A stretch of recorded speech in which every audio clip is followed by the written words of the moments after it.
Bon, on me l'a demandé dans les commentaires, il y a même des petits rageux qui m'ont reproché de ne pas l'avoir mis dans mon top 9 des danses en couple. Donc voilà ma réponse, le West Coast Swing. Accroche-toi, c'est parti. Alors, c'est une danse en couple, mais pas comme les autres. Ici, il n'y a pas de mec qui impose ses steps façon dictateur de la piste. Est-ce que tu vois les vidéos qui tournent sur les réseaux? Eh bien, c'est de l'impro total avec une synchro de malade sur la musique. Et c'est là que tu captes le niveau. Le danseur contrôle sans enfermer et la danseuse s'exprime sans se faire balader. C'est une danse hyper musicale, souvent drôle et très libre. Tu peux danser sur presque tout, du moment qu'il y a un rythme à deux temps. Tu peux t'éclater sur du funk, de la pop, du hip-hop, du blues. Mais faut être honnête, parfois, tu sais plus du tout où est le pas de base, ni même la structure. Ça part dans tous les sens, mais c'est aussi ça qui en fait une zone d'exploration énorme pour la danse à deux. Petite histoire perso, en 2003, j'étais hébergé avec la famille Vasquez, une des familles les plus influentes de la salsa Los Angeles style. Et là, dans leur salon, je vois une étagère remplie de cassettes vidéo. Et sur toutes les jaquettes, il y a un logo WCS. Et je leur demande qu'est-ce que c'est, et ils me disent West Coast Swing. Et c'est là que je percute. Les passes qu'ils faisaient en salsa LA, elles venaient de là. La structure, les enchaînements, les sorties stylées, ils ont carrément construit leur salsa sur la base du West Coast Swing.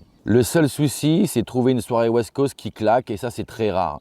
En général, ce sont les écoles de danse qui organisent des soirées West Coast et j'ai envie de te dire que l'ambiance est un peu figée, un peu glauque. Et comme tu peux danser sur tout, ça devient un peu un fourre-tout. Difficile de créer une identité de communauté, mais ça reste une source d'inspiration de fou, un terrain de jeu pour les danseurs qui kiffent l'impro, le fun et le lâcher prise. Maintenant, pourquoi j'en fais pas? Parce que perso, je trouve ça un peu beauf. C'est pas méchant, mais je me sens pas dans cette ambiance. C'est trop glissant, trop lisse, un peu trop gentil et moi j'ai besoin d'avoir un truc qui explose, qui tape comme dans la salsa. Et danser une soirée West Coast tout entière, franchement, ça me ferait chier. Mais en source d'inspiration, ouais, carrément. Dans tes cours, dans tes compos, dans ta péda, le West Coast, c'est une vraie boîte à outils. Mais une soirée entière, non, c'est pas pour moi. Dis-moi en commentaire si tu kiffes cette danse ou si t'es comme moi en mode j'admire, mais tu te dis c'est pas pour moi. Allez, ciao, bye.